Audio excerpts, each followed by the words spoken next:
Alright guys, what's going on? This is FaZe Kross, and this is the sniping tutorial for Modern Warfare 3. I'm going to teach you how to snipe and how to be accurate and consistent. As far as things go, I want to teach you everything that I know. Drag scoping, quick scoping, it's all in the same category. To me, it's sniping.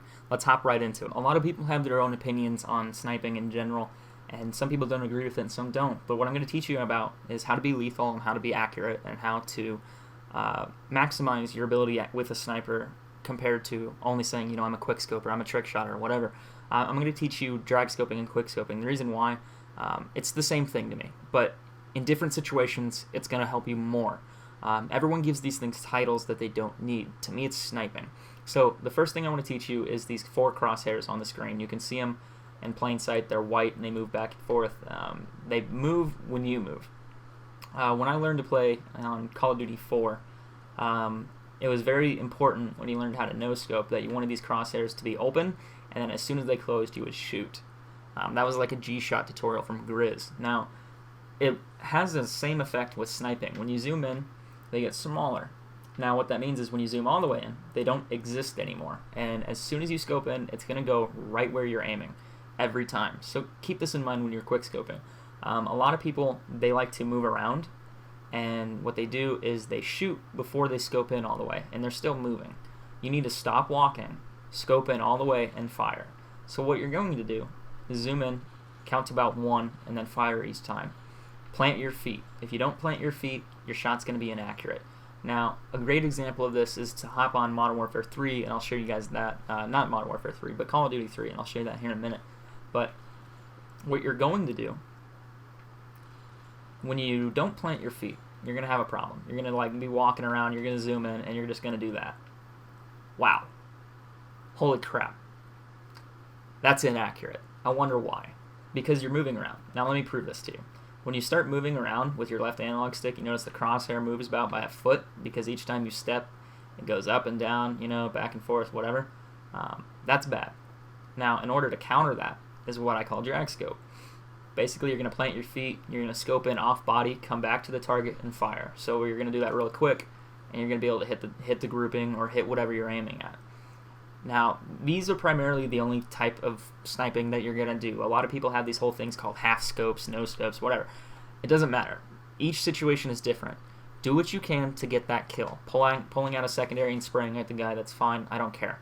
As far as sniping goes, you want to be accurate. You're going to plant your feet, you're going to count to 1, and you're going to shoot every single time. And your bullet should hit relatively in a nice, clean grouping. It doesn't matter what you're aiming at as far as things go. How far away you are kind of has an effect on it. If you are sitting back, actually, yeah, let's use this as an example right here. If you're sitting back here and you zoom in, you notice there's a lot of sway on the scope. So quick scoping from a long range, I probably won't get a decent grouping from this far away. It's going to spread out. You can see here that it made a nice little big circle compared to, say, you're up close. I can probably get these last 2 bullets to hit the same spot. See, when you're closer, it's very effective. When you're further away, not so much. So what does this mean? When you're sniping and there's a guy across the map, don't try to quick scope him. You can if you want. It's up to you. You might miss. You might just hit marker him. You might miss and die just because of that. If they have assault rifles like a Type 95, they're going to be able to scope in on you and shoot you with a 3 burst and kill you instantly. All you had to do was take your time, scope in, aim, and shoot. It only takes about half a second. Like a quick scope's normal, whatever, just in and out. But if you need to scope in, hold that, aim on the target, and then shoot, it only took about half a second longer than that, 1.5 seconds. I think that is something a lot of people need to learn. You'll be able to get higher kills, earn kill streaks, higher kill-death ratio, if that's important to you. It doesn't matter. Each person's individual. If you're playing to have fun, I don't care. But as far as just getting kills without being killed, that's going to solve a lot of your trouble. Now, let's hop on to Modern Warfare, Call of Duty 3, and I will show you guys exactly what I mean as far as planting your feet.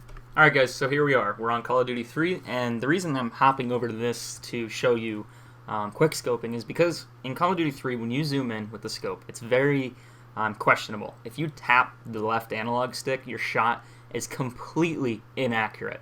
It sways so much in such a unique way that I wanted to show you this so you can understand how it works on Call of Duty 3, and then it also transfers to every single Call of Duty as well. If you don't plant your feet when you shoot, it's going to be very inaccurate. So let's go ahead and zoom in here. I have this little target in front of me, and I want to show you how this works out. What I'm going to do is I'm going to tap my left analog stick. You notice how it sways a whole lot and it completely comes off target? In every single Call of Duty, if you tap your left button, your character takes a step. He's going to move. So you need to stop doing that. You need to zoom in, use your right analog stick, lock on target with that. Don't touch the left one. I wanted to prove this to you and give you guys the best explanation I could, so I decided to hop on this Call of Duty to show you. It's very extreme, and there's a large amount of sway here that is not in the new Call of Duties. Modern Warfare 2, Modern Warfare 3, Call of Duty Black Ops is probably the only one that has a little bit more sway than anything else right now. But I just wanted to point this out to you. Keep that in mind. Now let's go talk about proficiencies back on Modern Warfare 3. Alright, so when Modern Warfare 3 introduced proficiencies, it asked a lot of questions. Which ones are going to benefit you as far as being more accurate? I tested out stability because it reduces the movement when you're zoomed in, and then also kick because it reduces the recoil when you're firing. Now, I did a basic test on these with all using marksman, and I did a default one that you could compare it to. I used marksman with no proficiency, as you can see here.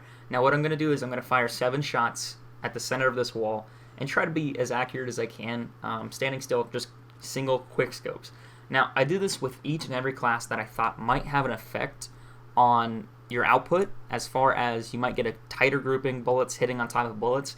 And as you can see, the first basic test I did, proficiency was none. My tier 3 perk was marksman. And then I wanted to compare this to steady aim. So the only thing I changed was my tier 3 perk. I put steady aim on and I did the 7-shot test. You can see that they're pretty much identical, and it goes all the way across through all of these. Proficiency was stability. Now stability, when you zoom in, it reduces sway. It's pretty much identical to every single one of these up here. You know, the pattern maybe changed direction a little bit, but as far as being in a certain area, I gotta say they're pretty close. It's like hitting a quarter every single time. They're not all over the place. There's not a lot of bullet spread. There's no difference whatsoever.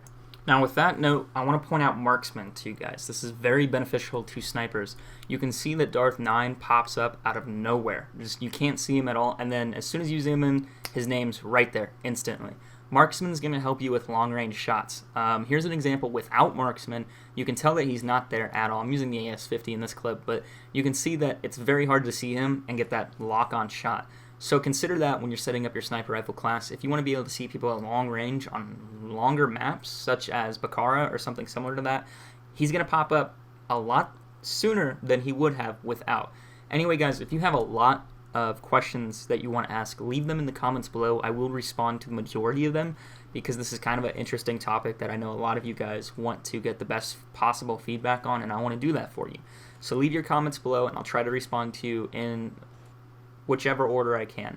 If you guys have certain questions you want answered, specific ones, let me know, and then I might make a video addressing these or testing them out in the future. This is Kross, guys. I hope you enjoyed this tutorial for Modern Warfare 3. If you wanted to check out the Modern Warfare 2 one, there's going to be an annotation on the screen right about here that you can go check that out. This is Kross, and I'll see you guys next time.